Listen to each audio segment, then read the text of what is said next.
for the response from the Honourable Lady and her welcome for the steps that we have taken. She's absolutely right that if we had a Brexit deal that had been agreed, this would not have been necessary. But it is the case that the deal that has been proposed and has been voted on 3 times in this House of Commons would have made this statement unnecessary. And I'd point out gently to the Honourable Lady that the company itself, British Steel, wrote to constituency members in December of last year, when the agreement had been reached in the European Council, saying in terms, we believe the deal that has been tabled and agreed with the EU is within the best interest of the UK business, British Steel, and we urge you to think about voting in favour of the deal. Unfortunately, there was not a majority in this House for the deal, and part of the problem was that members opposite didn't. So I welcome the constructive discussions that the Honourable Lady and I have been having to now come to an agreement, but it is the case that had members opposite voted following the advice of the company itself, this wouldn't have been necessary. I do take issue also with what the Honourable Lady says about standing by. I don't think anyone could describe this initiative as standing by. Quite the reverse. It is an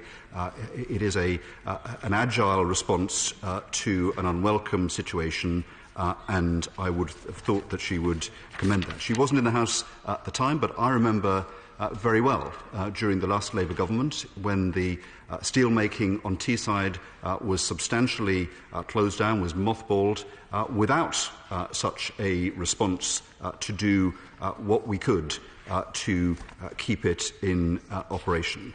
And in terms of the questions of energy prices and such like, under the last Labour government, it's the case that steel production in this country fell by 50%. And employment in steelmaking also fell by 50%.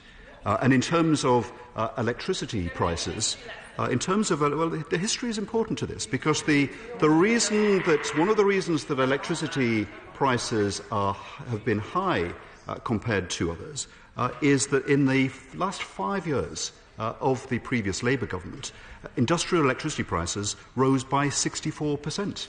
And what we have done since then is to provide £291 million in energy, in compensation for energy-intensive sectors, to correct some of the inflation that took place during that time.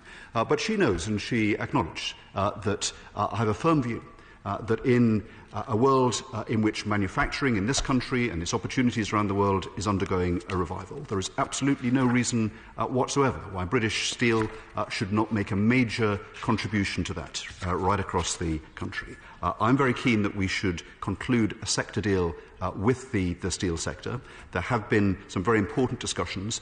All sector deals require co-investment by the government and by the companies. No one is keener than I to conclude that. I hope it's evident from the statements that I've made today that I am prepared to act in support of what is a very important sector, not just for the economy, but of course for the towns across the country in which it plays such a prominent role in their lives. Sir John Redwood.